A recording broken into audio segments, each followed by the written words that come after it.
11টা বাজে। বাসায় গিয়ে খাবার খাবো, এখনও তা নসিব হয়নি। আর ভালো লাগে না এই দুনিয়ার কোলাহল, তার মধ্যে সৎমার পেঁচাল একদম সহ্য হয় না। দিনভর কাজ করে রোজগার করি, তা ওনার হয় না, আরও টাকা চাই ওনার। মনে হয় আমি টাকার মেশিন। হেঁটে হেঁটে বাসায় যাচ্ছি, রাস্তায় কোনো গাড়ি নেই যে গাড়ি করে বাসায় যাব। আর গাড়ি করে বাসায় গেলে মা দেখলেও শুরু করবে যে লাট সাহেব পায়ে চলাচল করে আসতে পারে না, গাড়ি লাগে ওনার। উফ, সারাদিন কাজ করে পা আর চলছে না, পায়ের গোড়ালিগুলো মনে হয় এখনই খুলে পড়ে যাবে। না, আর সম্ভব না হেঁটে যাওয়া। একটু বসে জিরিয়ে নিই, তারপর না হয় আবার বাসায় যাওয়া যাবে। রাস্তার ধারে একটা জায়গায় বসে আছি, পাশেই ধান ক্ষেত, তারপর পাশে আবার পুরো জঙ্গল। ভয় করছে, কিন্তু ভয় করলেও কিছু করার নেই, পা যে আর চলছে না। হঠাৎ মনে হলো পাশে কেউ একজন বসে আছে আমার পাশে। ফিরে দেখলাম না, কেউ তো নেই। হঠাৎ কাঁধে কারো মাথা রাখার উপস্থিতি টের পেলাম। এবার তো ঘাবড়ে গেলাম, কে কে কিন্তু কাউকে তো দেখছি না। না, এখানে আর থাকা যাবে না, তাড়াতাড়ি উঠে চলে যেতে নিলাম। কিন্তু কেউ একজন পিছন থেকে জড়িয়ে ধরেছে মনে হচ্ছে। এবার ভয় পেয়ে গেলাম, ভয়ের চোটে কপাল পেয়ে ঘাম ঝরে পড়ছে, কিন্তু কাউকেই দেখতে পাচ্ছি না। প্লিজ, কে আপনি? সামনে আসুন, আমার খুব ভয় করছে। অদৃশ্য থেকে একটা আওয়াজ আসলো, ভয় পাওয়ার কিছু নেই, আমি তোমার কোনো ক্ষতি করব না। আর আমি তোমার সামনে আসলে তুমি সহ্য করতে পারবে না। আমার রূপ দেখলে তোমার চোখের জ্যোতি নষ্ট হয়ে যাবে। এবার ভয়ের মাত্রাটা যেন আরও বেড়ে গেল। কে আপনি? আর আপনি সামনে আসলে কেন সহ্য করতে পারবো না? অদৃশ্য থেকে আবার আওয়াজ আসলো, কারণ আমি পড়ি। পড়ি কথাটা শোনার পর মনে হয় এবার সত্যি আমার প্যান্ট নষ্ট হয়ে যাবে। চুপ করে আছি ভয়ে। অদৃশ্য থেকে আওয়াজ আসলো, এই কথা বলছো না কেন? কি বলবো বুঝতে পারছি না, কি বলবো আমি? অদৃশ্য থেকে আওয়াজ আসলো, চলো আমরা ওই দিকটাতে গিয়ে বসি, ঘাসের উপরে। আচ্ছা, ভয়ে ভয়ে বললাম, কারণ কথা না শুনলে আমার ঘাড় মটকাবে। আমি বললাম, আচ্ছা কোথায় আপনি? আমি তো ঘাসের উপর এসে বসেছি। পাশে থেকে আওয়াজ আসলো, এই তো আমি পাশে। আচ্ছা একটা কথা বলি। পাশ থেকে আওয়াজ আসলো, হ্যাঁ বলো। দেখুন, আপনি সামনে না আসলে আমি কথা বলবো কিভাবে? আপনি প্লিজ আমার সামনে আসুন। আচ্ছা আসবো, তবে তার আগে বলো তোমার কেমন মেয়ে পছন্দ? মানে তোমার স্বপ্নের রানীটা কেমন হবে? আমার পছন্দ সাদাসিধা একটা মেয়ে, যে সাদা একটা সিম্পল ড্রেস পরবে, যাকে এক দেখায় আমি ভালোবেসে ফেলবো, ওর রূপে পাগল হয়ে যাব আমি। আচ্ছা ওয়েট, হঠাৎ দেখলাম সাদা একটা আলোক রশ্মি জ্বলতে জ্বলতে উপরের দিক থেকে নামছে। আলোক রশ্মিটা হঠাৎ বড় হয়ে গেল। আলোক রশ্মিটা বড় হওয়ার পর এত আলোকিত হয়ে গেল যে জায়গাটা আমি চোখে কিছুই দেখতে পাচ্ছি না। হঠাৎ সবকিছু আবার আগের ন্যায় ক্লিয়ার হয়ে গেল, সবকিছু স্বাভাবিক হয়ে গেল। পাশে ফিরতেই দেখলাম সাদা ড্রেস পরা একটা মেয়ে আমার পাশে বসে আছে। মেয়েটার দিকে নজর পড়তে আমার দুনিয়াদারি পাল্টে গেল। এত সুন্দর মেয়ে এই জমিনের বুকে এর আগে কখনো আমি দেখিনি। মনে হচ্ছে জান্নাতের কোনো হুল ভুল করে জমিনে নেমে এসেছে। আমি হা করে ওর দিকে তাকিয়ে আছি। এই কি দেখো? আমার লজ্জা করে তো, এমন করে তাকিয়ে থেকো না। মেয়েটার কথায় আমার ঘোর ভাঙল, কিন্তু আমার সব কিছু যেন উলট পালট হয়ে গেল। মাথায় কিছুই কাজ করছে না। আপনার নাম কি? আপনার বাসা কোথায়? আপনি কি করেন? আপনার বাসায় কে কে আছে? এক গাদা প্রশ্ন ছুড়ে মারলাম। এই স্টপ স্টপ, আস্তে আস্তে, একটা একটা করে জিজ্ঞেস করো, না হয় একসাথে এতগুলোর উত্তর আমি কিভাবে দিব? আমার নাম মাবসুরাতুন নূর, তবে সবাই আমাকে মাবসুরা বলে ডাকে। আর আমার বাসা হচ্ছে পরিপালকে। আর আমার বাসায় আমার বাবা আর মা আছে। এখন আর তেমন ভয় করছে না। তাই আমি আবার প্রশ্ন করলাম, আপনি পরি হলে জমিনে কি করছেন? আমি জমিনে আমার অর্ধাঙ্গিনী খুঁজতে এসেছি, কারণ আমার ছোটকাল থেকে একটাই ইচ্ছে, আমি মানুষকে বিয়ে করব আর আমার বাবার সিংহাসনের অধিকারী বানাবো। আমি বললাম, আপনার কথার মানে ঠিক বুঝলাম না। মানে আমার বাবা পরিপালকের রাজা। আমার বাবা চায় আমার বাবার পর আমার বাবার সিংহাসনের উত্তরাধিকারী আমাকে বানাবে। কিন্তু পরিপালকের কিছু অসৎ পরি এটা চায় না। তারা চায় উত্তরাধিকার কোনো পুরুষকে দেওয়া হোক, কেননা আমার বাবার কোনো ছেলে সন্তান নেই। তাই তারা বুদ্ধি করে উত্তরাধিকারী হাতিয়ে নিতে চায়। আমি বললাম, ও আচ্ছা। এরপর মাবসুরা বলল, আজকে আমার সময় হয়ে এসেছে, আমি উঠি, কালকে আবার কথা হবে। এত সময় ধরে বেশ ভালোই লাগছিল মেয়েটার সাথে কথা বলতে। যেই না বললো মেয়েটা চলে যাবে, তখন মনটা খারাপ হয়ে গেল। আচ্ছা, এরপর কি আমাদের আর কখনো দেখা হবে, কখনো কথা হবে? মাবসুরা বলল, হ্যাঁ হবে। কালকে আমি আবার একই সময় এইখানে তোমার জন্য অপেক্ষা করব, তুমি এসো কেমন? আচ্ছা। আর মাত্র 3 মিনিট সময় আছে, আমার যেতে হবে। তুমি তাড়াতাড়ি চোখ বন্ধ করো। চোখ কেন বন্ধ করব? আরে করতে বলেছি করো না। আর আমি বলার আগ পর্যন্ত চোখ খুলবে না। আচ্ছা। চোখ বন্ধ করতেই হঠাৎ মনে হলো ঠোঁটজোড়া কেউ নিজের দখল করে নিয়েছে। কারো ঠোঁটের উষ্ণতা অনুভব করলাম। আমারও কেন যেন ভালো লাগছে। এই, চোখ খুলবে না কিন্তু। আচ্ছা। একটু পর আমাকে ছেড়ে দিল আর বলল, আমি আমার রূপ পরিবর্তন করছি, চোখ খুললে কিন্তু তোমার ক্ষতি হবে। চোখ বন্ধ করে আছি। একটু পর মেয়েটা বলল, এবার চোখ খুলো। তারপর আমি চোখ খুললাম। তারপর মাপসুরাকে আর দেখতে পাচ্ছি না। মেয়েটা গেল কোথায়? অনেক ডাকাডাকি করলাম, না, কেউ নেই। তারপর মোবাইলটা পকেট থেকে বের করে দেখলাম কয়টা বাজে। ঘড়ির টাইম দেখে মাথায় যেন আকাশ ভেঙে পড়ল। রাত 2টা বাজে। আজকে বাসায় গেলে মা আমাকে মেরেই ফেলবে। তাড়াতাড়ি করে উঠে ঘরের দিকে হাঁটা দিলাম, কিন্তু কেন যেন মনে হচ্ছে ঠোঁটজোড়া মিষ্টি হয়ে আছে। মনে হয় মিষ্টির গোডাউনে ঢুকে কয়েক শত কেজি মিষ্টি খেয়েছি। বাসায় প্রায় পৌঁছে গিয়েছি, আর একটু পথ বাকি। ও আচ্ছা, আমার পরিচয় দিতেই তো ভুলে গেছি। আমার নাম আকাশ। পড়ালেখা অনার্স 2য় বর্ষ পর্যন্ত। পরে আর পড়া হয়নি, কারণ মা মারা যায়। পরে বাবাও আরও একটা বিয়ে করে নেয়। তিনি চায় না আমি আর পড়ালেখা করি, এর কারণেই অফ করে দিয়েছি। আর একটা ছোটোখাটো দোকানে কাজ করি। এই পরিচয়টা খালি গল্পের ক্ষেত্রে। এবার গল্পে আসি। বাসায় পৌঁছাতেই মাকে ডাক দিলাম। মা এসে দরজা খুলে দিল, সাথে আরও এক গাদা কথা শুনিয়ে দিল। লাট সাহেবের ছেলে, এত রাত অবধি কোথায় ছিলি? তোর কি ঘরবাড়ি নাই নাকি? রাতের বেলায় ঘুমটা নষ্ট করে তোর জন্য দরজা খুলতে হচ্ছে। কাল থেকে এমন হলে ঘরে জায়গা পাবি না। কি আর করা, কথা শোনা তো আমার নসিবে সবসময় লেখা আছে। মাথা নিচু করে রুমে গিয়ে ফ্রেশ হয়ে নিলাম। কিন্তু একটা জিনিস লক্ষ্য করলাম, গায়ে পরনের শার্টটা যখন খুললাম তখন একটা ঘ্রাণ আসলো নাকে। মনে হচ্ছে পাগল হয়ে যাব। ঘ্রাণটা আমাকে একদম পাগল করে দিচ্ছে। তারপর খেয়ে শুয়ে পড়লাম। শুয়ে শুয়ে ভাবছি একটু আগের ঘটনা। মেয়েটাকে একদিনেই মনে ধরে গেছে আমার। আচ্ছা, মাপসুরা কি কালকে আমার জন্য ওই জায়গায় অপেক্ষা করবে? কিছুতেই ভুলতে পারছি না মাপসুরাকে। ভাবতে ভাবতে ঘুমিয়ে গেলাম। অন্যদিকে মাপসুরা ওর পরিপালকে যায়। মাপসুরায়ের বাবা বলল, কিরে, বলির পাঠা পেলি? হ্যাঁ বাবা, বলির পাঠা পেয়ে গেছি। তো ওকে পটাতে তোর কতদিন সময় লাগবে? বাবা, বেশি দিন না, অল্প কয়েকদিন ধৈর্য ধরো। মাপসুরায়ের বাবা বলল, আচ্ছা ঠিক আছে। অন্যদিকে আকাশ সকালবেলায় ঘুমের মধ্যে, কিরে, পানি পড়ে কোথা থেকে? ছাদ কি ছিদ্র হয়ে গেল নাকি? যে বাহিরে বৃষ্টি হচ্ছে, ঘরে এসে পানি পড়ছে। ঘুম ঘুম চোখে চোখ খুলে দেখে ওর সৎমা পানির বালতি হাতে নিয়ে দাঁড়িয়ে আছে। বুঝে গেলাম পানি কোথা থেকে পড়েছিল।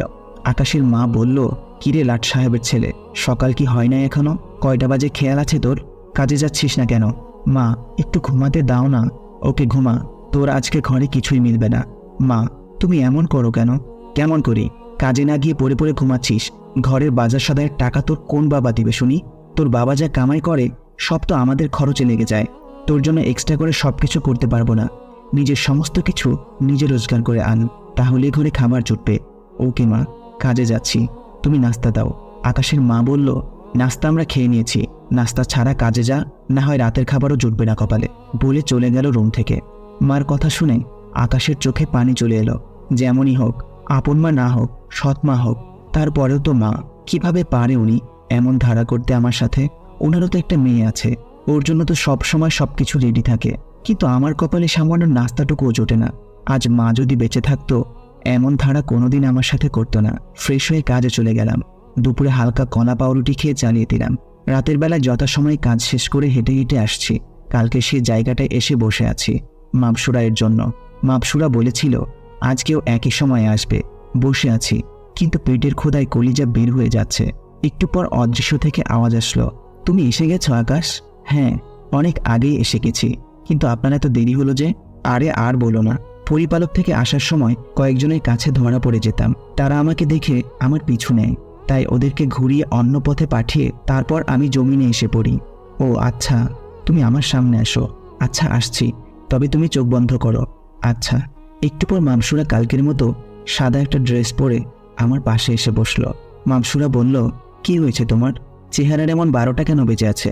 আসলে সকালে কিছু খেয়ে বের হয়নি, তার মধ্যে দুপুরে যা খেয়েছি সব হজম হয়ে গেছে। পেটে কিছু নেই, অনেক খিদে পেয়েছে। মাপসুরা বলল, আচ্ছা দাঁড়াও, তুমি চোখ বন্ধ করো। আবার কেন চোখ বন্ধ করব? করতে বলেছি করো না। আচ্ছা শোনো, চোখ খুলবে না পেট ভরার আগ পর্যন্ত, আর তোমার প্রিয় খাবারের নামগুলো মনে করতে থাকবে। আমিও পোলাও, তারপর গরুর কলিজা ভুনার কথা মনে করলাম। হঠাৎ মনে হচ্ছে সমস্ত কিছু আমার সামনে চলে আসলো। আমিও খেতে বসে গেলাম, আর আমার মনে হচ্ছে আমি পোলাও, তারপর গরুর কলিজা ভুনা খাচ্ছি। একদম গলা পর্যন্ত খেলাম, পেটে আর এক ফোঁটা জায়গা নেই। এরপর মাপসুরা মিষ্টি একটা হাসি দিয়ে বলল, পেট ভরেছে তোমার? আকাশ খুশি হয়ে বলল, হ্যাঁ। আকাশের শরম লাগছে। কি করলাম আমি এত সময় ধরে? একটা পরীকে কিস করলাম, কিন্তু আকাশের কেন জানি মাপসুরাকে কিস করার সময় তার মধ্যে হিতাহিত জ্ঞান থাকে না। মাপসুরা বলল, এই লজ্জা পাচ্ছ কেন? আমিই তো। আকাশ বলল, আচ্ছা মাপসুরা, আপনি এত ভালো কেন? কোথায় আমি এত ভালো? আপনি অনেক ভালো। আপনার মতো যদি সবাই ভালো হতো, বিশেষ করে আমার সৎমাটা। মাপসুরা বলল, কেন, কি হয়েছে তোমার সৎমার? সে অনেক কাহিনী। আচ্ছা দাঁড়াও 1 মিনিট বলে আমার কপালে হাত রাখলো। তারপর বলল, তোমার মা তো আস্ত একটা বদ। তোমার সাথে এত অন্যায় করে কেন? সকালবেলা তোমাকে খেতে পর্যন্ত দেয়নি। আকাশ তো পুরো অবাক হয়ে গেল। আপনি জানলেন কি করে? এই তো তোমার মাথায় হাত দিয়ে সব দেখে নিলাম। কি বলেন? হ্যাঁ, আমরা কারো মাথায় হাত দিলে তার সব পড়ে ফেলতে পারি। আর শোনো, তোমার মাকে আমি সাইজ করে ফেলবো।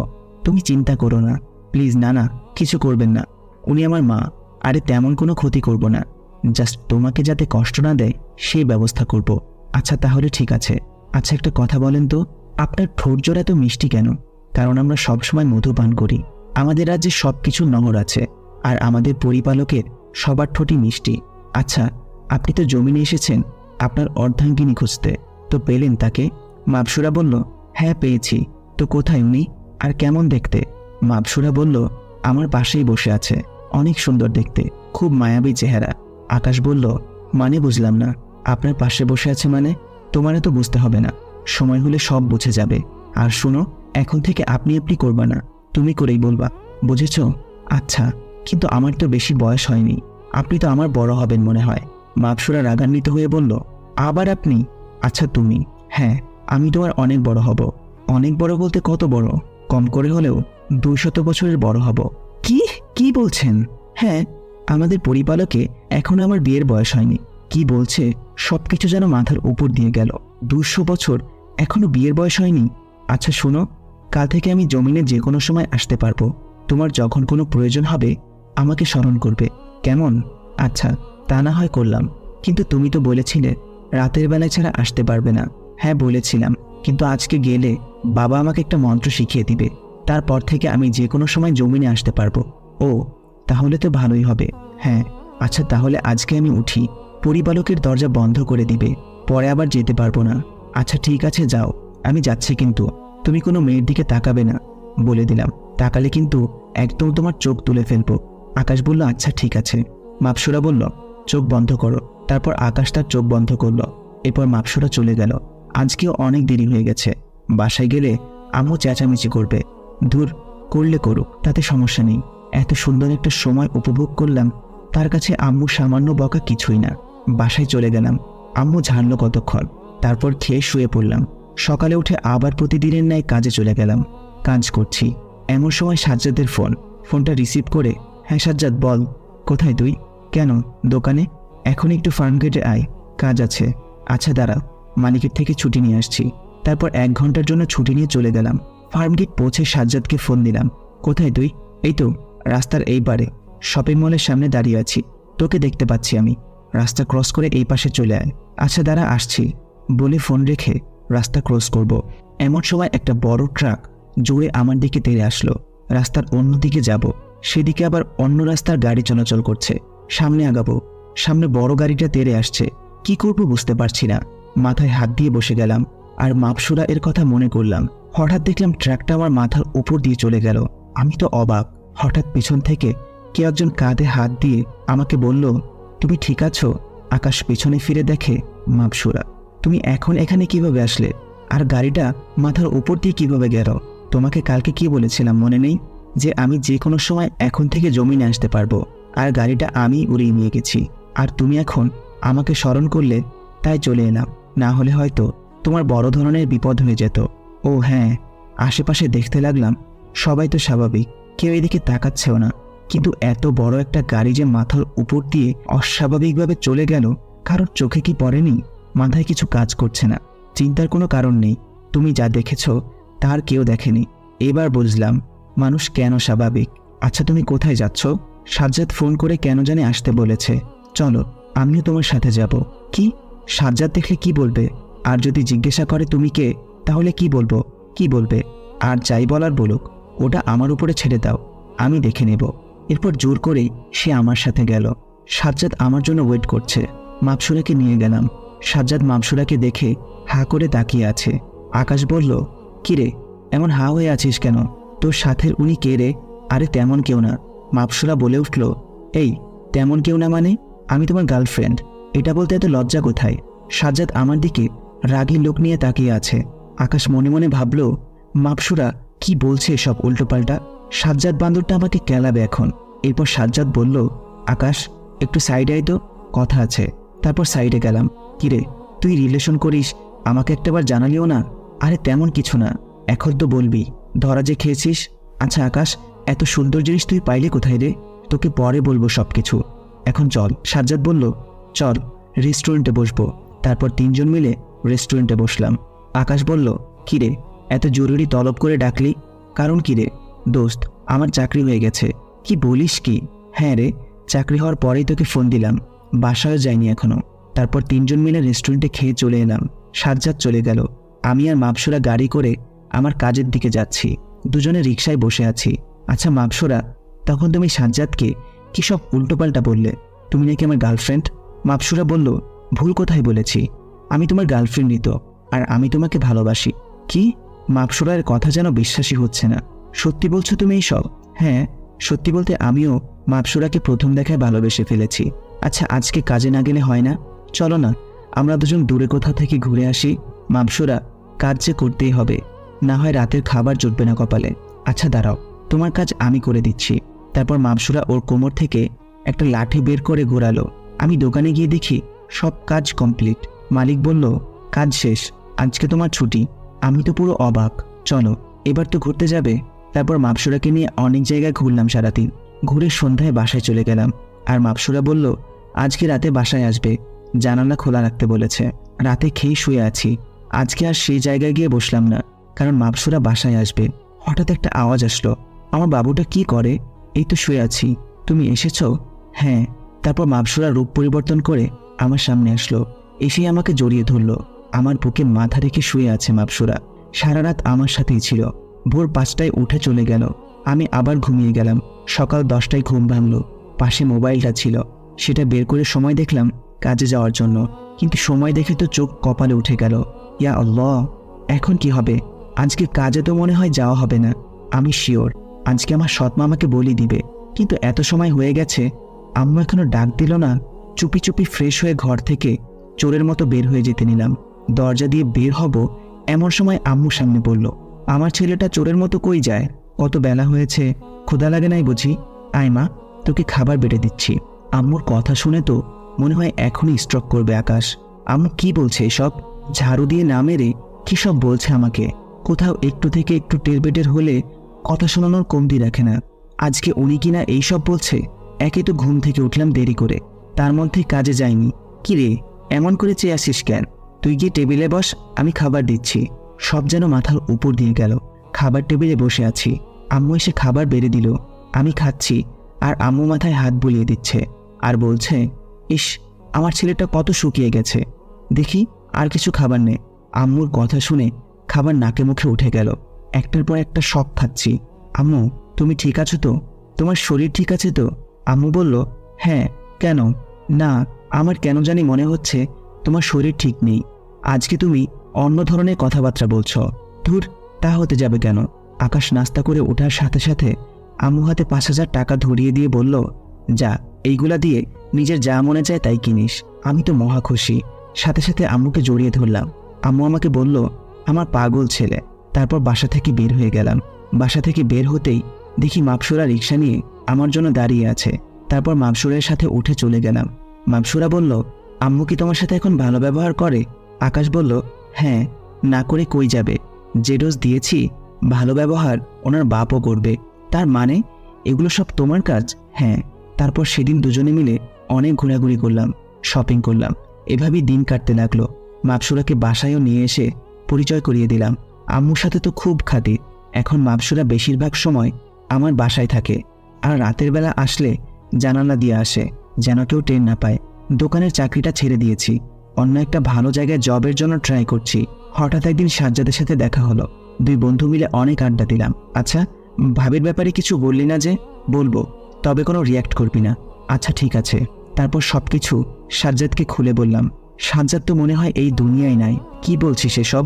তুই কি জানিস ও তোরে এই জমিন থেকে নিয়ে যাবে, পরে কোনোদিন আর এই জমিনে আসতে পারবি না? কি বলিস কি এইসব?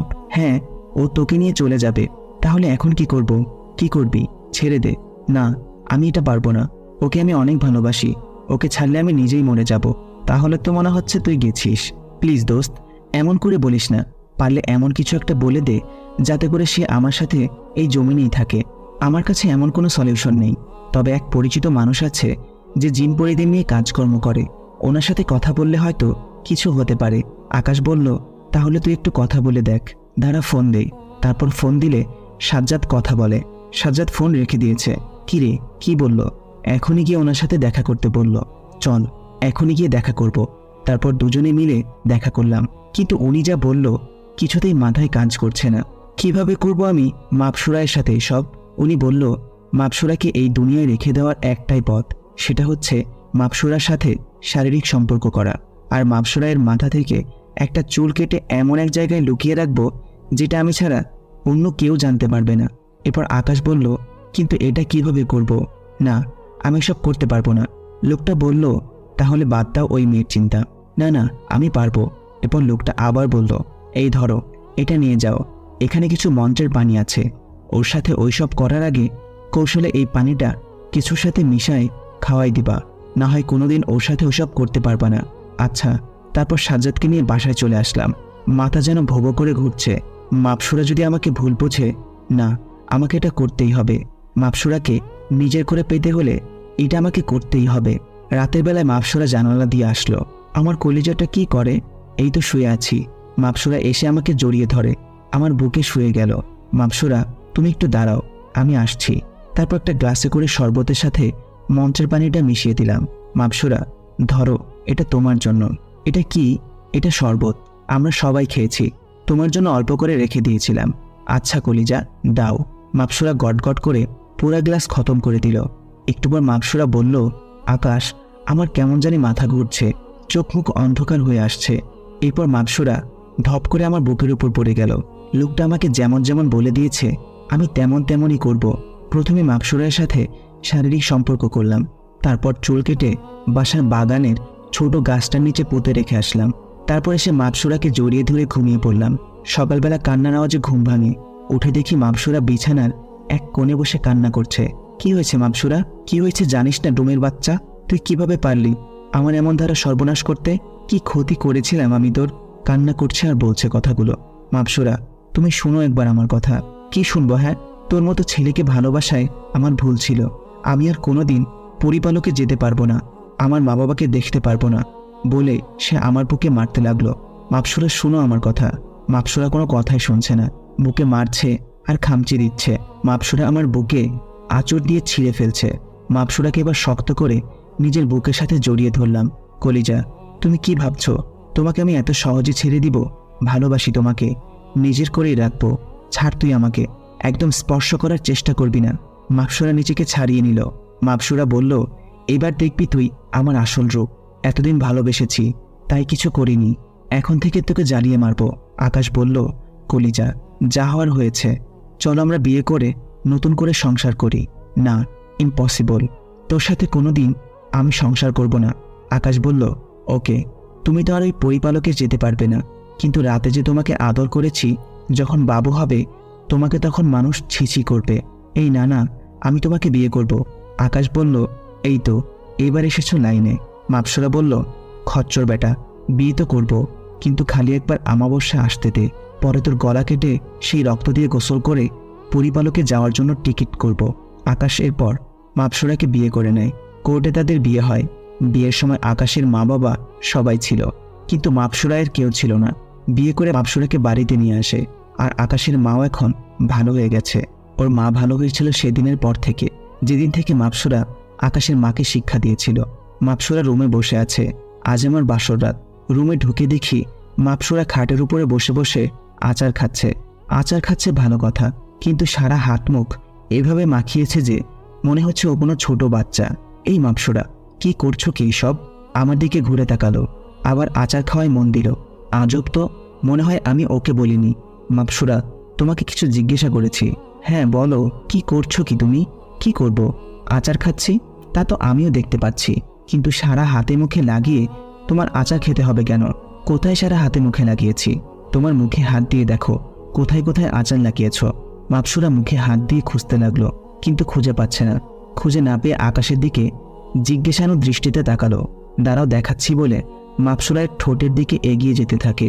মাপসুরা ছোট বাচ্চার মতো চুপ করে বসে আছে।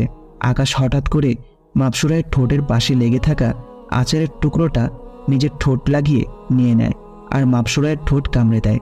ওই ডুমের বাচ্চা, তুই আমার ঠোঁটে কামড় দিলি কেন? বলে আকাশকে মারতে থাকে।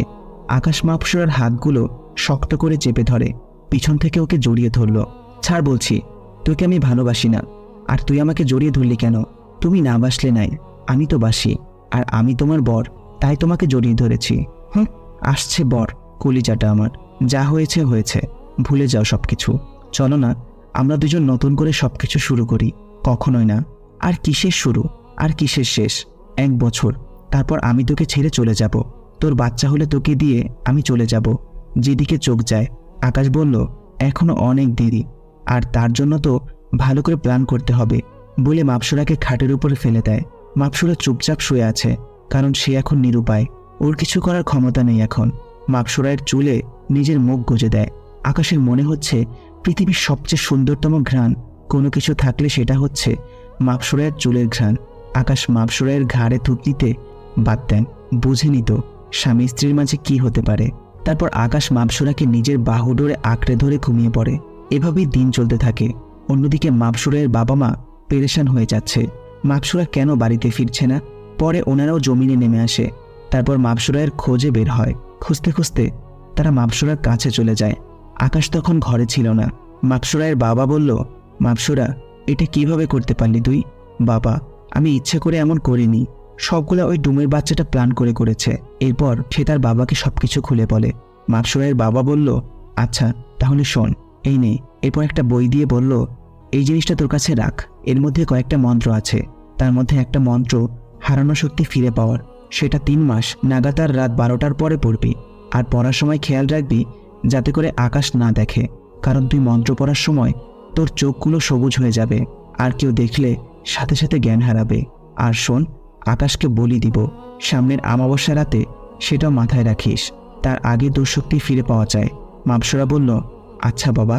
এরপর মাপসুরার বাবা বলল, আচ্ছা থাক, আমরা চলে যাচ্ছি, আর মাঝে মাঝে তোর সাথে এসে দেখা করে যাব। তারপর তারা চলে যেতে লাগলো। দরজার সামনে আকাশের মুখোমুখি হয়। আকাশ বলল, এ কি, আপনারা কারা? মাপসুরা তখন দৌড়ে এসে বলে, এনারা আমার মা বাবা। তারপর দুজনের পায়ে ধরে সালাম করে আকাশ। বাবা, আপনারা কোথায় যাচ্ছেন এই ভর দুপুরে? মাপসুরায়ের বাবা বলল, আমরা চলে যাচ্ছি। কি বলছেন, চলে যাবেন মানে? আজই তো আসলেন। না, আসলে অনেক কাজ রয়েছে হাতে। বাবা, অন্তত দুপুরে খাবারটা খেয়ে যান।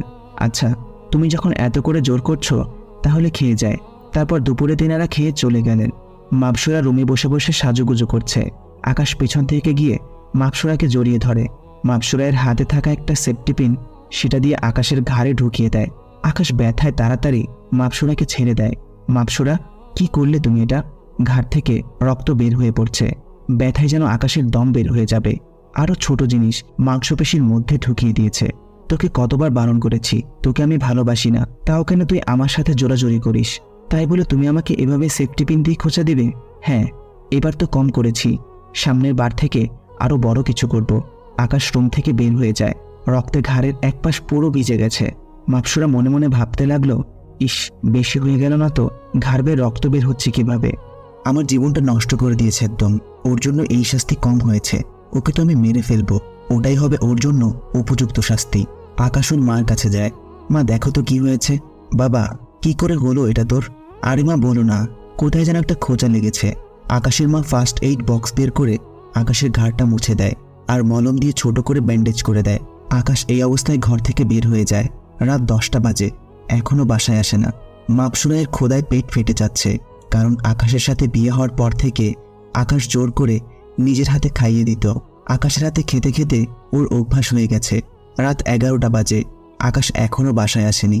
এদিকে মাপসুরায়ের অবস্থা খারাপ। খিদে যে লেগেছে ওর, মনে হয় পেটের মধ্যে ইঁদুর হট্টগোল শুরু করে দিয়েছে খাওয়ার জন্য। মাপসুরা না খেয়ে শুয়ে আছে। একটু পর দরজায় কে যেন খটখটায়। মাপসুরা দৌড়ে গিয়ে দরজা খুলে দেয়। দরজা খুলে দেখে আকাশ। এত সময় কোথায় ছিলে তুমি? আকাশ কোনো কথা বলে না, চুপচাপ রুমে গিয়ে শুয়ে পড়ে। আকাশের পিছনে পিছনে মাপসুরাও রুমে আসে। তুমি শুয়ে পড়লে যে? আমার খিদে পেয়েছে, আমাকে খাওয়াবে কে? আকাশ কোনো কথা না বলে কাঁথা মুড়ি দিয়ে অন্য কাঁধ হয়ে শুয়ে পড়ে। আকাশ, ওই সময়ের জন্য সরি। আকাশ তবুও চুপ করে থাকে। আকাশ প্লিজ, আমার ভুল হয়ে গেছে, আমায় মাফ করে দাও। আকাশ এবারও চুপ। মাপসুরা এবার ফ্লোরে বসে কান্না করে দেয়। আমার খুব খিদে পেয়েছে, আমাকে কিছু খাইয়ে দাও। আকাশ এবার বলল, এই মেয়ে, কানের সামনে প্যান প্যান না করে দূরে গিয়ে প্যান প্যান করো। এমনিতেই আমার শরীর খারাপ, আমি এখন ঘুমাবো, ঘুমে ডিস্টার্ব করবা না। মাপসুরা উঠে চলে যায় রুম থেকে। আকাশ ভাবল, কিরে, মেয়েটার আর কোনো আওয়াজ পাচ্ছি না, মেয়েটা গেল কোথায়? ধুর, যেখানে যাওয়ার যাক, আমার কি? ভালোবাসি তাই বলে এমন দাম দিবে আমার ভালোবাসার? মাপসুরা রুম থেকে চলে আসে, কারণ এখন মন্ত্র পাঠ করার সময় হয়ে এসেছে। তাই আকাশের সামনে থাকলে চলবে না। তাই সে একটা নির্জন জায়গায় চলে আসে। আকাশ ঘুমিয়ে পড়ে। হঠাৎ রাত 1টা, চোখটা মাত্র লেগে এসেছে। এমন সময় কেউ একজন তার গায়ের কাঁথা সরিয়ে তাকে জড়িয়ে ধরার চেষ্টা করছে। আকাশ ঘুরে ঠাস করে একটা থাপ্পড় লাগিয়ে দেয়। আকাশ লক্ষ্য করে দেখে মাপসুরা গালে হাত দিয়ে বসে আছে। কি সমস্যা তোমার? হ্যাঁ, আমাকে না বারণ করেছো? তুমি আমায় ভালোবাসো না? আর তোমার সাথেও যেন এইসব রসিকতা না করি। মাপসুরা গালে হাত দিয়ে কান্না করে দিয়েছে। হ্যাঁ, ভালোবাসি না তো, কিন্তু আমার যে ঘুম আসছে না। তোমাকে জড়িয়ে ধরতে ধরতে জড়িয়ে ধরে ঘুমানোর অভ্যাস হয়ে গেছে। আকাশ বলল, তো আমি কি করব? ঘুম আসলে আসুক, না আসলে না আসুক, সেটা তোমার ব্যাপার, কিন্তু তুমি আমাকে জড়িয়ে ধরতে পারবে না। আর বেবিটা হলে তুমি তারপর যেখানে খুশি চলে যেও, সমস্যা নেই। মাপসুরা বলল, সে তো যাব, কিন্তু এখন আমি জড়িয়ে ধরে ঘুমাবো। আমার তোমাকে জড়িয়ে না ধরলে ঘুম আসে না। সরি, তা হচ্ছে না। না, আমি জড়িয়ে ধরে ঘুমাবো। দরকার হয় তুমি আমাকে আরও 2টা থাপ্পড় দাও, তাও জড়িয়ে ধরতে দাও। ধুর, শান্তিমতো ঘুমাতেও পারবো না। রাগ করে বিছানা ছেড়ে উঠে চলে যায়। উঠে বারান্দায় চলে যায়। মাপসুরা বিছানায় বসে আছে আর আকাশের গোষ্ঠী উদ্ধার করছে। ডুমের বাচ্চা করে কেমন দেখো না? কি ভাব, জড়িয়ে ধরেছি বলে ঘুম আসে না? না হয় রাম ছাগল তোকে আমি কোনোদিন জড়িয়ে ধরতাম না। অন্যদিকে আকাশ বারান্দায় দাঁড়িয়ে দাঁড়িয়ে ভাবছে, কেমন মেয়ে রে বাবা, রাগ করছি, কোথায় রাগ ভাঙাবে তা না, উল্টো আরও বলে কিনা বেবি হলে ছেড়ে দিয়ে চলে যাবে। কিন্তু এখন ঘুম আসে না দেখে আমাকে জড়িয়ে ধরে ঘুমাবে। যদি ভালোবেসে বলতো তাহলে ঠিকই দিতাম। বেশ কিছুক্ষণ পর আকাশ রুমে গিয়ে দেখে মাপসুরা ছোট বাচ্চার মতো জড়সড় হয়ে ঘুমিয়ে আছে, বালিশকে জড়িয়ে ধরে। ইস, কি মায়াবী লাগছে দেখতে। ইচ্ছে করছে জড়িয়ে ধরে সারা কপালে কিস করতে, কিন্তু না, করা যাবে না। আমি তো ওর উপর রেগে আছি। আকাশ সোফায় গিয়ে শুয়ে পড়ে।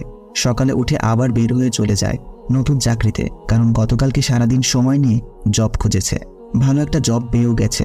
একটা ছোটখাটো অফিসের ম্যানেজার পদে সে চাকরি পেয়েছে। অন্যদিকে মাপসুরা সকালে উঠে আকাশকে কোথাও দেখতে পায় না। কিরে, গেল কোথায়? এখন আমাকে সকালের নাস্তা কে খাইয়ে দিবে?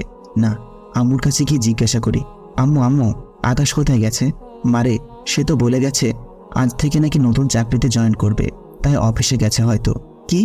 মনে মনে বলল, খাটাস একটা, নতুন চাকরি পেয়েছে, অথচ আমাকে একটা বারও বলল না। ঘরের বউয়ের কথা ভুলেই গেছে। ধুর ধুর, কি বলছি আমি তো ওর বউ না। খালি 1 বছরই না। আম্মু, আকাশ তো চলে গেছে আমাকে না খাইয়ে দিয়ে। এখন সকালে নাস্তা কে খাইয়ে দিবে আমাকে? কেন রে, আমরা কি মরে গেছি নাকি? আকাশ খাইয়ে যায়নি বলে কি আমরা তোকে না খাইয়ে রেখে দিব? তারপর আকাশের মা মাপসুরাকে নিজ হাতে খাইয়ে দেয়। আকাশ অনেক রাত করে বাসায় আসে। মাপসুরা রুমে বসে আছে, কিন্তু মাপসুরার সাথে একটা কথাও বলল না সে এসে ওয়াশরুমে ঢুকে পড়ে। মাপসুরা ভাবল, কিরে, ও আমার সাথে কথা বলল না কেন? আগে তো সবসময় আমাকে জ্বালিয়ে শেষ করতো, কিন্তু এখন এমন চুপচাপ কেন হয়ে গেছে? আকাশ ফ্রেশ হয়ে নিচে গিয়ে খেয়ে নেয়। মাপসুরাকে একবারও জিজ্ঞাসা করেনি সে খেয়েছে কিনা, দরকারও মনে করে না সে। আকাশ খাবার খাচ্ছে, কিন্তু মাপসুরা এসে খাবার টেবিলের পাশে ঘুরঘুর করছে। আকাশ মনে মনে বলল, বাছা, ঘুরঘুর করে কোনো লাভ নেই। তোমাকে ভালোবাসা শিখিয়ে তারপর ছাড়বো। ভালো না বেসে যাবে কোথায় তুমি? তারপর রুমে এসে শুয়ে পড়ে। মাপসুরায় সাহস হচ্ছে না যে আকাশকে বলতে, সে জড়িয়ে ধরে ঘুম যাবে। আকাশ ঘুমিয়ে পড়ে। এভাবেই দিন কাটতে থাকে। প্রায় 2 মাস কেটে যায়। আকাশ মাপসুরায়ের থেকে দূরে দূরে থাকে, তার সাথে মিশে না, দরকার ছাড়া কোনো কথাই বলে না। কিন্তু মাপসুরা গায়ে পড়ে আকাশের সাথে কথা বলে। মাপসুরা আস্তে আস্তে উপলব্ধি করতে পারে আকাশকে ছাড়া তার চলবে না, আর আকাশকে তার যে করেই হোক বশে আনতে হবে। না হয় আকাশ তার হাত থেকে ছুটে গেলে তার 12 বছরের সাধনা নষ্ট হয়ে যাবে। এত বছর পরে যুগ সাধনা করার সময় এসেছে, কিন্তু একটা জিনিস মাথায় কাজ করে না ওর। আকাশের জন্য মনের কোনো এক জায়গায় ভালো লাগা কাজ করে। 11 অমাবস্যায় 11 জন পুরুষকে সে বলি দিয়েছে। কারণ হচ্ছে পরিপালকের সাধু বলেছিল যে 12 জন পুরুষকে বলি দিলে সে বিশাল এক প্রত্নতত্ত্ব হাসিল করবে। তার সাথে সাথে সে 100 শক্তিশালী পুরুষের সমান শক্তির অধিকারী হবে, যার ফলে সে সমস্ত পরিপালকে রাজ করতে পারবে। না, আকাশ আজকে আসলে ওকে নিজের করে নিব, যেভাবেই হোক। দরকার হয় নিজের শরীরের মোহে ভাসাবো, না হয় ও হাত থেকে দূরে চলে যাবে। আকাশ আজকে অফিসে কাজ বেশি থাকায় রাত হয়ে যায়। প্রায় 12টা পার হয়ে গেছে।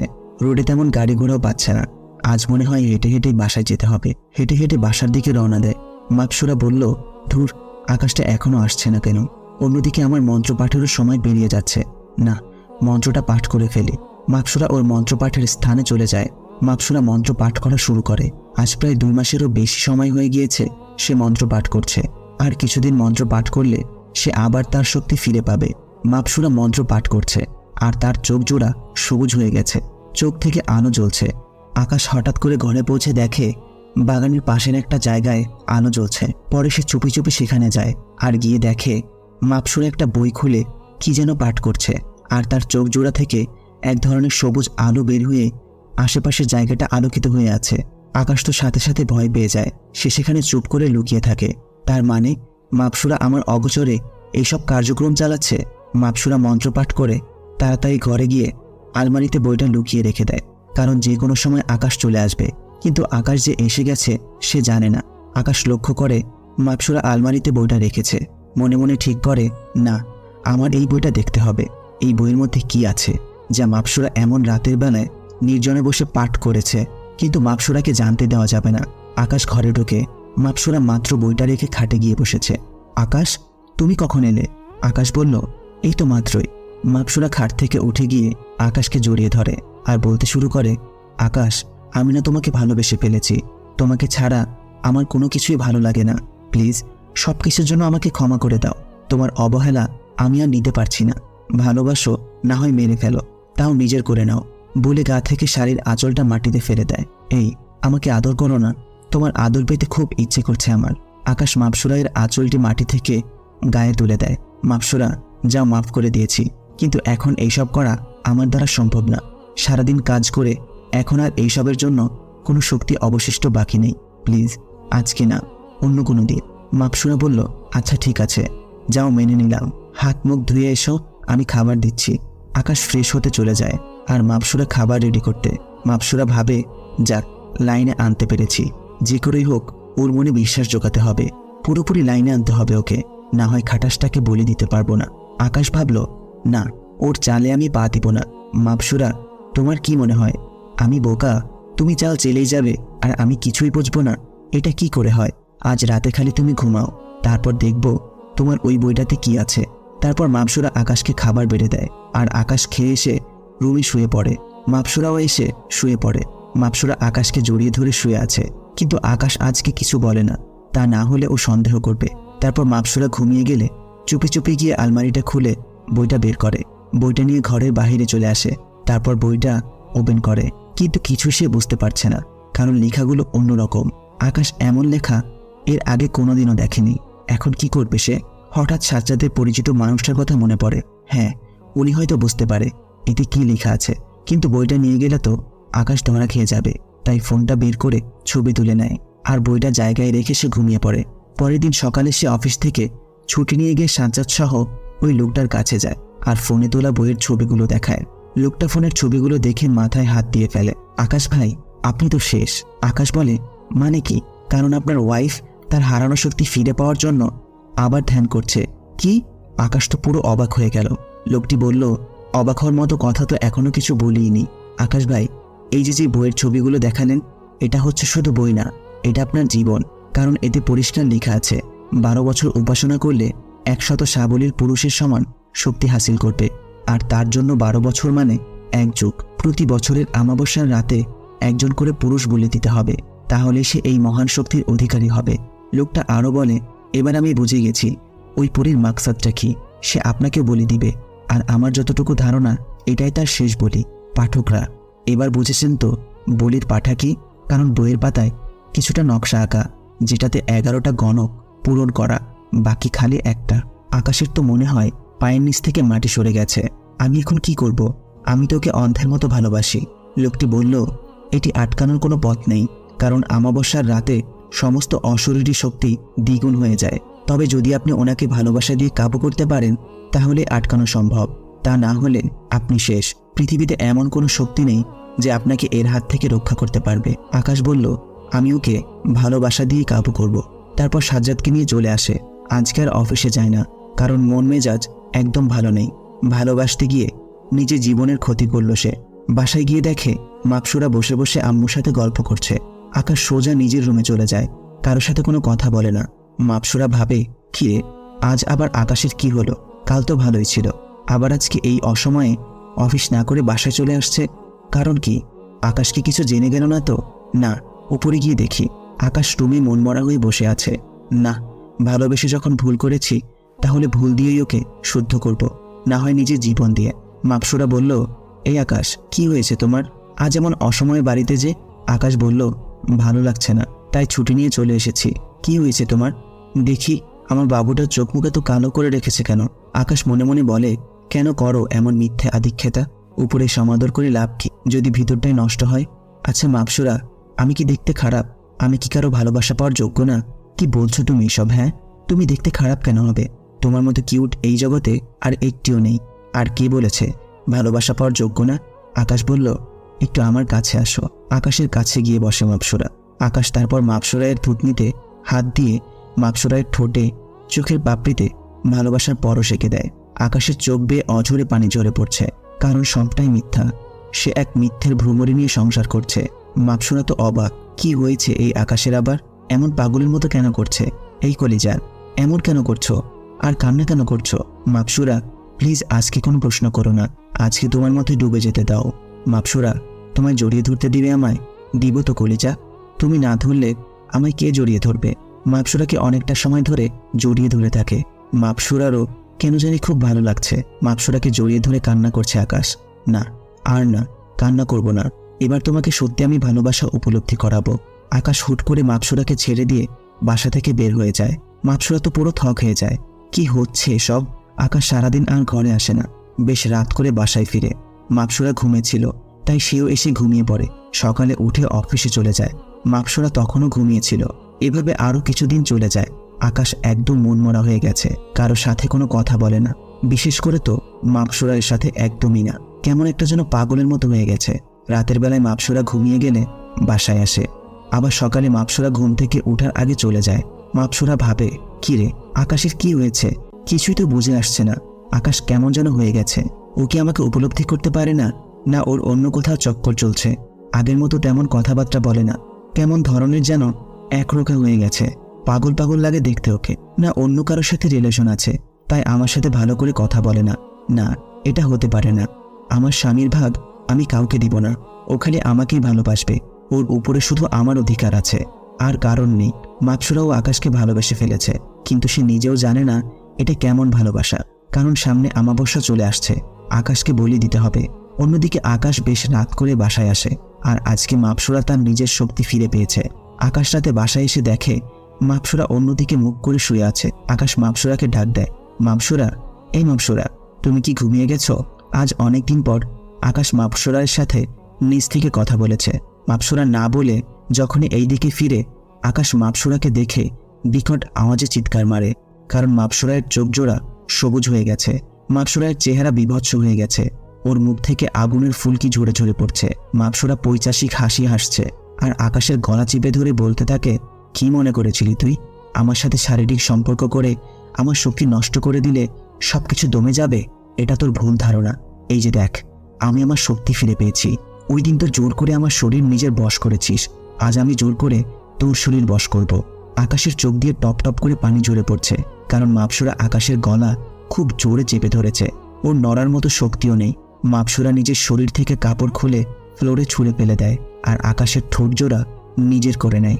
আকাশ চুপ করে শুয়ে আছে, ওর মনে হচ্ছে ওর রুহ এখনই বের হয়ে যাবে। মাকসুরার ঠোঁট জোড়া অগ্নিশিখার মতো গরম হয়ে আছে। আকাশের যেন নিঃশ্বাস নিতেও কষ্ট হচ্ছে, কিন্তু তাও মাকসুরা ক্ষমা দিচ্ছে না। আকাশ আর সহ্য করতে না পেরে বেহুশ হয়ে যায়। মাকসুরা লক্ষ্য করে আকাশ আর কোনো রেসপন্স করছে না। কেমন লাগে এখন? নিজের মধ্যে সব প্রতিশোধ দমিয়ে রেখেছিলাম। আজ তা মাত্র উসুল করা শুরু করলাম। সামনে দেখো আরও কত কিছু হয়। মাপসুরা আকাশকে বিছানায় ফেলে ওয়াশরুমে চলে যায়, ফ্লোরে পড়ে থাকা কাপড়গুলো নিয়ে। মাপসুরা নিজের রূপে ফিরে এসেছে। ওয়াশরুম থেকে বের হয়ে এসে দেখে আকাশ এখনও ওই অবস্থায় পড়ে আছে। মাপসুরায়ের কেন জানি খারাপ লাগছে। একটু আগে তার মধ্যে কোনো হিতাহিত জ্ঞান ছিল না। সে একটু আগে আকাশের সাথে কি করেছে? জগ থেকে পানি নিয়ে আকাশের মুখে ছিটা মারে। আকাশ আস্তে আস্তে চোখ খুলে দেখে মাপসুরা ওর সামনে, কিন্তু ওর ভয়ঙ্কর রূপটা এখন আর নেই। আকাশ চুপ করে আছে। মাপসুরা বলল, এই এখন কেমন লাগছে তোমার? আকাশ মনে মনে বলতে লাগলো, সাপের চামড়া পরিবর্তন হয় সময়কালে, কিন্তু এই মেয়ে রূপ পরিবর্তন করে মিনিটে মিনিটে। নিজে অত্যাচার করে এখন নিজেই জিজ্ঞাসা করছে কেমন লাগছে। জীবনের মানে হয়তো ফুরিয়ে এসেছে, আর কিছুদিন পর হয়তো আমার জীবনের ইতি ঘটবে, কিন্তু হাতে আর যতদিন সময় আছে তোমাকে ভালোবেসে যাব। তুমি আমার উপর যত অত্যাচারই করো না কেন। মাপসুরা এরপর বলল, এই কথা বলছো না যে? আকাশ বলল, কি বলবো, ভালো লাগছে না। এই আমি তোমাকে জড়িয়ে ধরে ঘুম যাব, আমার খুব মাথা ঘোরাচ্ছে। সে নিজেই আকাশকে জড়িয়ে ধরে আকাশের বুকে মাথা রেখে শুয়ে পড়ে। মাপসুরায়ের এমন আচরণের কারণ হচ্ছে আজ অনেক দিন পর সে নিজের শক্তি ফিরে পেয়েছে। এতদিন সে সবার মতো মানুষ ছিল, কিন্তু আজ থেকে আবার পরি হয়ে গেছে। অলৌকিক শক্তির প্রভাবে সে এমন আচরণ করেছে।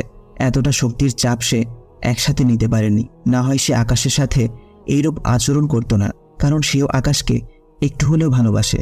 তবে এটা সত্যি যে ওর মনে আকাশের জন্য কিছুটা ক্ষোভ রয়েছে। আকাশও চুপ করে শুয়ে আছে, মাপসুরাকে জড়িয়ে ধরে।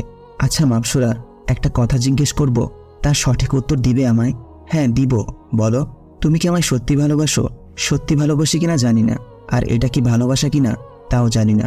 তবে এটা সত্য যে তোমাকে জড়িয়ে না ধরলে আমার ঘুম আসে না, তোমার হাতে খাবার না খেলে আমার পেট ভরে না।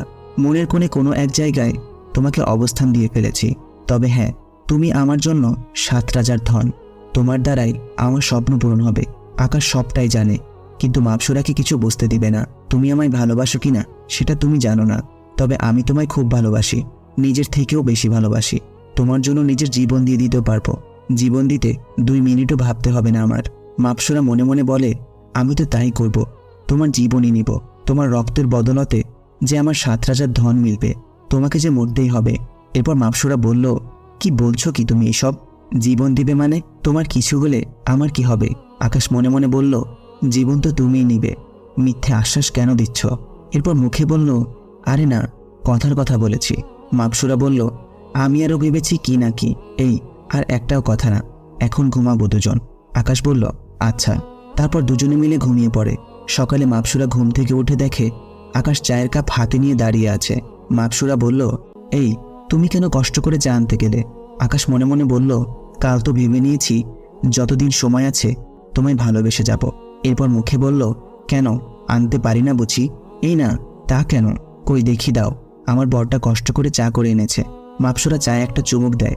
চাটা অনেক মজার হয়েছে। খুশিতে আকাশের গালে একটা চুমু এঁকে দেয়। ইস, এত মজার চা মনে হয় এই জীবনের প্রথম খেলাম। এভাবেই চলতে থাকে। আকাশ এখন সব সময় মাপসুরায়ের দেখাশোনা করে। 3 বেলা ওকে খাইয়ে দেয়, মাঝে মাঝে ঘুরতেও নিয়ে যায়। দুজনে মিলে এক রিকশায় করে ঘুরে খুব মজা করে। আমাবস্যা প্রায় চলে এসেছে, আর মাত্র 2 দিন বাকি। আকাশের মনটা একদম ছোট হয়ে আছে। কাল বাদে পরশু সে আর এই দুনিয়ায় থাকবে না। তবে সে সন্তুষ্ট যে সে তার ভালোবাসার মানুষটার হাতে শেষ নিঃশ্বাস ত্যাগ করবে। আমাবস্যা চলে এসেছে। আজ রাতেই আমাবস্যা। মাপসুরায়ের বাবা মাও জমিনে আসে, তারপর মাপসুরায়ের কাছে যায়। আকাশ মাপসুরার বাবা মাকে পা ধরে সালাম করে। আজকে আকাশ অফিসে যায়নি। মাপসুরা, তোমরা কথা বলো, আমি একটু সাজ্জাদের সাথে কথা বলে আসছি। তারপর আকাশ ঘর থেকে বের হয়ে যায়। মাপসুরায়ের বাবা, কিরে পাঠাটাকে বলে দিবি কিভাবে? ওটা নিয়ে তোমরা চিন্তা করো না, আজ রাতে ওকে খাবারের মধ্যে সুরা মিশিয়ে দিব, মানে মন্ত্রের পানি। তারপর ওকে পরিপালকে নিয়ে গিয়ে পুরা পরিপালকে সবার সামনে বলে দিব। আকাশ লক্ষ্য করে তার ফোনটা বাসায় ফেলে রেখে এসেছে। ফোনটা নেওয়ার জন্য আবার বাসায় ফিরে যায়।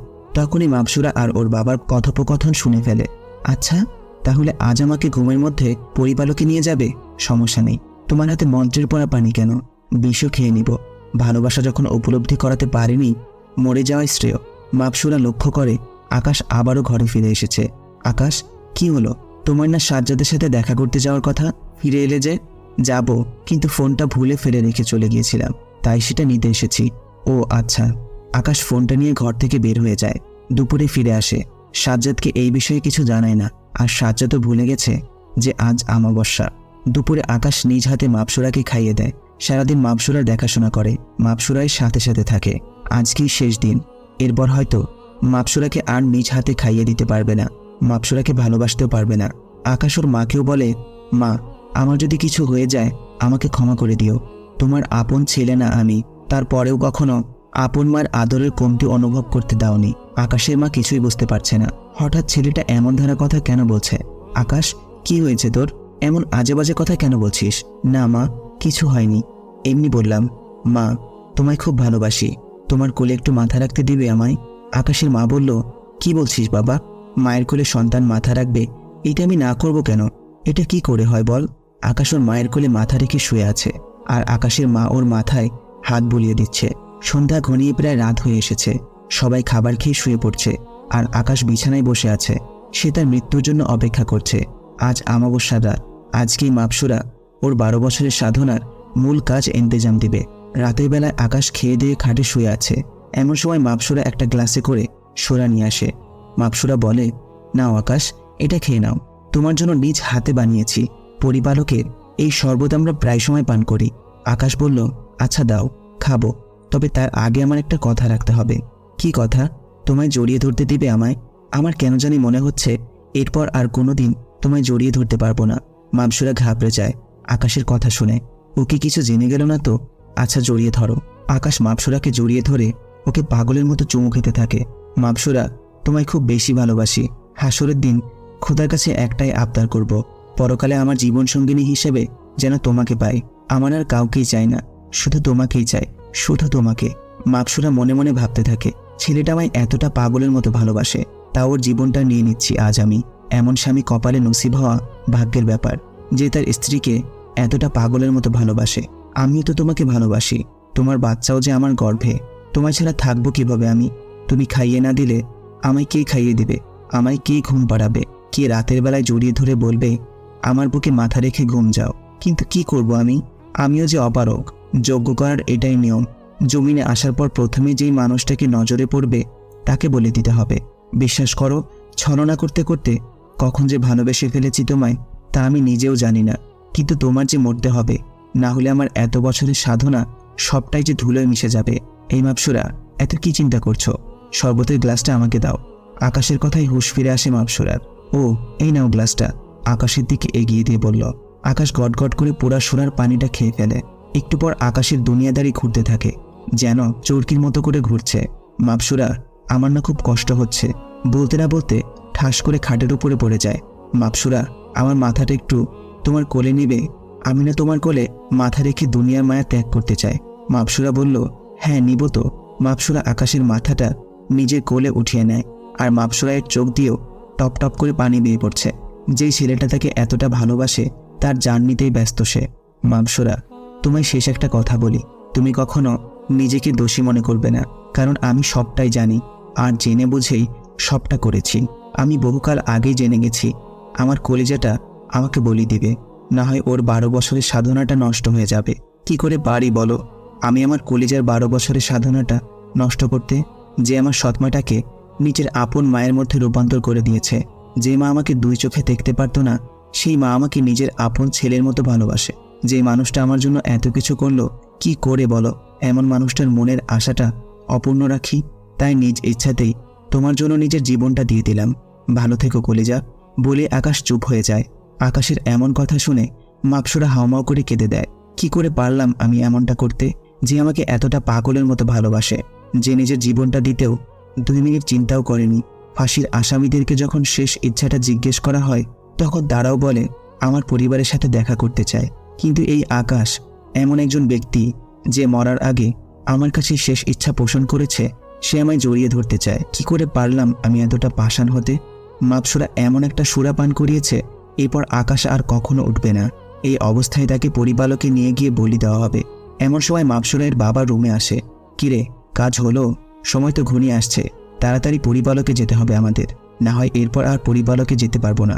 হ্যাঁ বাবা, কাজ শেষ, এখন শুধু ওকে নিয়ে গিয়ে বলি দিলেই 12 বছরের সাধনার অবসান ঘটবে। বলে মাপসুরা কান্না করে দেয়। কিরে, তুই এমন কান্না করছিস কেন? তোর তো খুশি থাকার কথা, তোর এত বছরের সাধনা যে পূরণ হচ্ছে। বাবা, আমি ওকে ভালোবাসি, আর সে নিজ ইচ্ছায় জীবন দিয়েছে। সে সবটা আগে থেকেই জানতো যে আমি ওকে বলে দিব, তাও আমাকে বুঝতে দেয়নি, কিছু বলেওনি, পাগলের মতো ভালোবেসে গেছে। মারে শোন, জীবনে কিছু পেতে হলে কিছু বিসর্জন দিতে হয়। যদি ভালোই বাসতি তাহলে আগে তোর ভাবা উচিত ছিল যে ওর সাথে এমন ধারা কোনো কিছু করা ঠিক হবে না। কিন্তু এখন ওকে সুরাপান করিয়ে দিয়েছিস, এখন আর কোনো কিছু বদলানো যাবে না। ওকে বলে দিতেই হবে। তারপর আকাশকে নিয়ে যাওয়া হয় পরিবালকে। আকাশের বাসার কেউ জানে না পরিবালকে আজকে পরীর ঢল নেমেছে, কারণ আজকে যজ্ঞ উৎসব। পরিবালকে আজকে মানুষ বলি দেওয়া হবে, সেই কারণে সমস্ত পরীরা একত্রিত হয়েছে। আর বিশেষ করে আজকে অমাবস্যার রাত, সমস্ত পরীরা অমাবস্যার রাতে একত্রিত হয়ে উৎসব পালন করে। আকাশকে বলির কলে আটকানো হয়েছে। জল্লাদের হাতে বিশাল বড় একটা তলোয়ার। একটু পর সমস্ত কার্যক্রম শেষ করে আকাশকে বলি দেওয়া হবে। তবে অবশ্য আকাশকে বলি দেওয়ার কথা ছিল মাপসুরায়ের, কিন্তু সে দিবে না। জল্লাদকে বলা হয়েছে দেওয়ার জন্য। সবাই মন্ত্র পাঠ করছে, বাতিস্তাম বাতিস্তাম বাতিস্তাম যোদনাম। মন্ত্র পাঠ করা শেষ। যেই পণ্ডিতটা বলেছিল 12 বছর বলি দিলে অলৌকিক শক্তির অধিকারী হবে, সেও সেখানে আছে। সেই পণ্ডিতটা হাতে করে এক জাতীয় সবুজ কালারের তরল পানি নিয়ে আকাশের ঘাড়ে মেখে দেয়। তারপর জল্লাদ তার ধারালো তলোয়ারটা নিয়ে বলির কলে যায়, আর ছুরিটা হাতে নিয়ে আকাশের ঘাড় বরাবর একটা কোপ মারে। সাথে সাথে আকাশের মস্তকটা তার দেহ থেকে আলাদা হয়ে যায়। চিরচির করে রক্ত বের হচ্ছে আকাশের শরীর থেকে। দেহটা পড়ে আছে এক পাশে, মস্তকটা পড়ে আছে আরেক পাশে। দেহের দুইটা অংশ দুই দিকে ছিটিয়ে মাটিতে পড়ে আছে। এমন সময় মাপসুরায়ের পেটে পেইন শুরু হয়। আবার অন্যদিকে আকাশের বলি, সে আর সহ্য করতে না পেরে জ্ঞান হারিয়ে ফেলে। এটা দেখে মাপসুরায়ের বাবা আরও কয়েকজন মিলে ধরাধরি করে মাপসুরাকে নিয়ে গিয়ে বিছানায় শুইয়ে দেয়। পণ্ডিতরা এসে মাপসুরাকে দেখে। পণ্ডিতরা নিজের অলৌকিক শক্তি ব্যবহার করে মাপসুরায়ের জ্ঞান ফিরিয়ে আনার জন্য। আর কী কারণে জ্ঞান হারিয়ে ফেলেছে তা জানার চেষ্টা করে। পণ্ডিতরা চেষ্টা করছে, কিন্তু কিছুতেই মাপসুরায়ের জ্ঞান ফিরছে না। একে একে সমস্ত পণ্ডিত চেষ্টা করে, কিন্তু কেউ সফল হচ্ছে না। এমন সময় বয়স্ক পণ্ডিতটা আসে, যে মাপসুরায়ের সাধনার কথা বলেছিল, আর সেও অলৌকিক শক্তি দিয়ে চেষ্টা করে, কিন্তু সে যা দেখতে পায় তারপরে তো সে মাথায় হাত দিয়ে বসে পড়ে। পণ্ডিতের এই অবস্থা দেখে সবাই তো পেরেশান। হায় হায়, ওনার কি হলো? সবাই তো ভয় পেয়ে যায়, কারণ উনি পরিবালকের সবচাইতে বড় পণ্ডিত। আধ্যাত্মিক শক্তি ওনার থেকে বেশি কারোর কাছে নেই। মাপসুরায়ের বাবা বলল, পণ্ডিত মশাই, আমার মেয়ের কি হয়েছে? আমার মেয়ে উঠছে না কেন? পণ্ডিত যা বলে সবাই তো মাথায় হাত দিয়ে ফেলে। আপনার মেয়ের পেটে মানুষের বাচ্চা, আর সেই বাচ্চা ভবিষ্যৎ প্রজন্মে পরিপালকে রাজ করবে, কারণ মাপসুরায়ের সাধনার সকল শক্তি এই বাচ্চার শরীরে ঢুকে গেছে। আর মাপসুরায়ের ততক্ষণ পর্যন্ত জ্ঞান ফিরবে না যতক্ষণ না আকাশ জীবিত হবে, কারণ দুনিয়ার চক্রের সাথে আপনার মেয়ের সূত্র জুড়ে গেছে। সে আর সম্পূর্ণরূপে পরি নেই। সে পরীর মতো 1000 বছরও বাঁচবে না। সে মানুষের মতো বড় হয়ে গেলে মারা যাবে। মানুষ চক্র লেগে গেছে ওর শরীরে। পণ্ডিত মশাই, কি বলছেন কি এসব? আকাশকে তো বলি দেওয়া হয়ে গেছে, আর সে জীবিত না হলে আমার মেয়েরও জ্ঞান ফিরবে না। জি মহারাজ, এমনটাই হবে। পণ্ডিত মশাই, আপনি যে করে হোক আমার মেয়েকে বাঁচান। হাত জোর করে আপনার কাছে অনুরোধ করছি মহারাজ। মাপসুরাকে বাঁচাতে হলে আকাশকে আবার জীবিত হতে হবে, কিন্তু তা তো আর সম্ভব না। আমি জানি না পণ্ডিত মশাই, আপনি আমার মেয়েকে যে করেই হোক ঠিক করে দিন। দরকার হয় আকাশকে আবার পুনরায় জীবিত করুন। মহারাজ, এই কি বলছেন আপনি? পুনরায় জীবিত করার কলাবিদ্যা সে তো 1000 বছর পুরনো। আর সেই মন্ত্র যে মণি ঋষিরা বের করেছিল, তারা সেই মন্ত্রটা কোনো এক গুহায় লুকিয়ে রেখেছে। সেই মন্ত্র ছাড়া পুনরায় জীবিত কিভাবে করব আমি তা জানি না। আপনি যে করেই হোক আমার মেয়েকে জীবিত করুন। পণ্ডিত মশাই টেনশনে পড়ে যায়। আচ্ছা মহারাজ, আমাকে কিছুটা সময় দিন, আমি দেখছি কি করা যায়। এরপর পণ্ডিতরা সেখান থেকে চলে যায় তার 2-1 সাথীকে নিয়ে। সবাই একই স্থানে একত্র হয়ে আছে। আজ কোনো পরী তার বাসস্থানে যাবে না, কারণ আজ অমাবস্যা। তাই ঘণ্টা 3 পর পণ্ডিত তার সাথীদেরকে নিয়ে ফিরে আসে। সবাই তো অবাক চোখে পণ্ডিতের দিকে চেয়ে আছে, কি করবে উনি এখন। তারপর বড় পণ্ডিত সকলকে উদ্দেশ্য করে বলে, আমরা যেখানে দুর্গ করব সেখানে কেউ যাবেন না, ভুলেও যাবেন না। গোল করে একটা সীমারেখা এঁকে দেয়। আকাশের মুখমণ্ডলটা আর শরীরটা নিয়ে ওই গোলের মধ্যে রাখে, আর পরিপালকের সমস্ত পণ্ডিত গোল করে বসে পড়ে।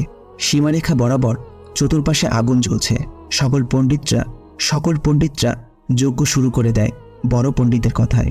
আর সমস্ত পরিপালকের সকল পরি গোলকের বাহির থেকে তা নির্বাক চোখে দেখছে। বড় পণ্ডিত সকল পণ্ডিতদের উদ্দেশ্য করে বলে, আধ্যাত্মিক শক্তির মাধ্যমে আমি সেই গুহায় যাব, যেখানে মানুষ জীবিত করার মন্ত্রের বইটা লুকিয়ে রাখা হয়েছে। আমি বইটা গুহা থেকে আনার সময় হয়তো আমার জানও চলে যেতে পারে, কারণ মনি ঋষিরা সেই গুহার আশেপাশে বিভিন্ন মায়াজাদু লাগিয়ে রেখেছে। আমার যাই হোক, কিন্তু তোমরা কেউ পিছু হাঁটবা না, আর আমার কনিষ্ঠা আঙ্গুলটা একজন ধরে সংযোগ করে রাখবে।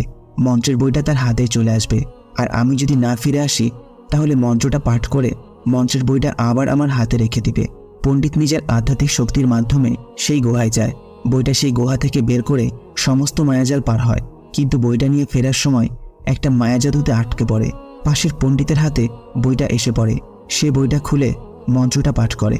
সাথে সাথে আকাশের দেহটা মাটি থেকে কয়েক হাত উপরে উঠে যায়। তার মস্তক ছাড়া শরীরটার সাথে ইতিমধ্যে আকাশের মস্তকটা জোড়া লেগে যায়। পরিবালকে আজ যেন কোনো এক সর্বশক্তির কাজ চলছে। সবাই হতভম্ব হয়ে আছে। আকাশের শরীরটা আস্তে করে মাটিতে নেমে আসে। অন্যদিকে মাপসুরায়ের জ্ঞান ফিরে আসে। জ্ঞান ফেরার পর সে আকাশ বলে চিৎকার দিয়ে ওঠে। মাপসুরায়ের জ্ঞান ফিরে আসা মানে বোঝেন তো, আকাশকে বাঁচিয়ে দেওয়ার কৃতজ্ঞতা স্বরূপ বড় করে একটা কমেন্ট হবে, আমি কিন্তু চাইছি সিঙ্গেল থাকবো। জোর করে আপনারা আমাকে পরীর সাথে সংসার করতে ঠেলে দিয়েছেন। এখন যদি ধন্যবাদ স্বরূপ কমেন্ট না পাই তাহলে কিন্তু খবর আছে। আকাশের জ্ঞান ফিরে আসে। সে আস্তে আস্তে চোখ খুলে নিজেকে আবিষ্কার করে সে মাটিতে পড়ে আছে। তার চতুর্পাশ ঘিরে অনেক লোক বসে আছে, সাদা কালারের জামা পরিধান করে। পণ্ডিতটা মন্ত্র পাঠ করে তাড়াতাড়ি বড় পণ্ডিতের হাতে বইটা দিয়ে দেয়, আর বড় পণ্ডিত বইটা গুহায় রেখে বের হয়ে আসে। তখন সে দেখতে পায় কোনো মায়াজাদু আর নেই। সে নিজের মধ্যে ফিরে আসে। অন্যদিকে মাপসুরায়ের চিৎকার শুনে ওর বাবা মা আরও কয়েকজন দৌড়ে যায়। মাপসুরা বলে আকাশ আকাশ বলে জোরে চিৎকার করতে থাকে। মাপসুরায়ের বাবা মা বলল, আকাশ ঠিক আছে, তুই এমন করিস না। না, আমার আকাশ কই? আমার আকাশকে আমার কাছে ফিরিয়ে দাও। আমার আকাশকে চাই, আমি ওকে দেখব। মারে, তুই একটু শুয়ে রেস্ট কর, আকাশ ঠিক আছে, ওর কিছুই হয়নি। না, আমি আকাশকে দেখব বলে জোর করে বিছানা ছেড়ে উঠে পড়ে, আর ঘর থেকে বের হয়ে আকাশ আকাশ বলে চিৎকার করতে থাকে। আকাশ আস্তে আস্তে ওঠার চেষ্টা করে মাটি থেকে। মাপসুরা লক্ষ্য করে হাজার হাজার পরীর ভিড়ে আকাশ দাঁড়িয়ে আছে। পণ্ডিতদের যজ্ঞগণাও শেষ। মাপসুরা পরিবালকের পরীদের ঠেলে দিয়ে দৌড়ে গিয়ে আকাশকে জাপটে ধরে। আমার কলিজার কিছু হয়নি তো? আকাশ বলল, কলিজা, আমি তো ঠিক আছি, তুমি এমন করছো কেন? আর আমাকে না বলি দেওয়া হয়েছিল, তাহলে জীবিত হলাম কি করে? এমন সময় পণ্ডিত একজন এগিয়ে এসে সে আর বলতে, জীবিত হলেন কিভাবে? মাথার ঘাম পায়ে পড়েছে আমাদের আপনাকে জীবিত করতে। মাপসুরা আকাশকে জাপটে ধরে আছে। মনে হয় যে ছেড়ে দিলে আকাশ কোথাও হারিয়ে যাবে। আকাশও মাপসুরাকে জড়িয়ে ধরে। এরপর আকাশকে আর মাপসুরাকে রাজসভায় নিয়ে যাওয়া হয়। মাপসুরায়ের বাবা আর পরিপালকের সকলে মেনে নেয় আকাশকে, কারণ মহারাজ আদেশ করেছেন। আর তার চেয়ে বড় কথা, আকাশকে মারলে মাপসুরাও মরে যাবে। সে রাতে তাদের আবার বিয়ে হয় এবং সকল পরীদের সামনে মাপসুরা এর বাবা আকাশকে পরিপালকের রাজা হিসেবে ঘোষিত করে। তবে আকাশের পর আকাশের আর মাপসুরায়ের সন্তানই হবে এই রাজসভার অধিকারী। আকাশ তারপর মাপসুরাকে নিয়ে পরিপালক থেকে ফজরের আগেই বাসায় ফিরে আসে। কেউ টের পায় না। সারাদিন আকাশ আর মাপসুরা জমিনে থাকে। রাতের বেলায় পরিপালকে চলে যায়, কারণ এখন তারা যখন ইচ্ছা হয় পরিপালকে যেতে পারে। কিছুদিন পর মাপসুরা এর বাবু হবে। আকাশ সবসময় ওর খেয়াল রাখে। কিছুদিন পর ওদের ফুটফুটে একটা বাচ্চা হয়। গায়ের রং ধবধবে সাদা, একদম যেন মাপসুরায়ের মতো, কিন্তু চেহারায় পুরা আকাশের উপরে গিয়েছে। এভাবেই চলতে থাকে। 6 বছর পর তানিম দৌড়াচ্ছে খাবার খাবে না বলে। তানিম হচ্ছে মাপসুরা আর আকাশের বাবুটা, আর মাপসুরা তানিমের পিছনে পিছনে দৌড়াচ্ছে ওকে খাবার খাওয়ানোর জন্য। তানিম কোথায় গিয়ে জানি লুকিয়ে পড়েছে। এমন সময় আকাশ এসে মাপসুরাকে পেছন থেকে জড়িয়ে ধরে, ওর ঘাড়ে নাক ঘষতে থাকে। আমার কলিজাটা কি করে? তোমার বান্দর পোলাটারে খাওয়াচ্ছি, কিন্তু কোথায় গিয়ে যে লুকিয়ে পড়েছে খাওয়ার ভয়ে কে জানে। মাপসুরা তানিমকে এত ডাকা ডাকে, কিন্তু তানিম বের হয় না। আমার ছেলে অনেক ভালো, দেখেছ, সে জানে তার পাপা এখন তার মাকে আদর করবে। এটা বলে আকাশ মাপসুরাকে কোলে তুলে নেয়, আর ওদের বেডরুমে গিয়ে মাপসুরাকে ছেড়ে দিয়ে রুমের দরজা বন্ধ করে দেয়। আকাশ বলে, চলো তানিমের জন্য একটা খেলার সাথী আনি। ইস, লাগবে না, একটাকেই পারি না সামাল দিতে, তিনার আরও একটা চাই। তোমার না লাগলে নাই, আমার লাগবে বলে মাপসুরাকে আদর করতে শুরু করে। এমন সময় তানিম দরজার সামনে এসে দরজা বাড়ি দিতে থাকে। পাপা, মাম্মাম, তোমরা কোথায়? তানিম, তোমার পাপা তোমার মাম্মামকে আদর করছে, তোমার সাথে খেলার জন্য একটা সাথী আনতে। আচ্ছা পাপা, বেশ করে করো কেমন? আমার খেলার সাথী যেন তাড়াতাড়ি পাই আমি। মাপসুরা বলল, বদ লোক একটা, খবিস। নিজের ছেলেকে কেউ এইসব বলে?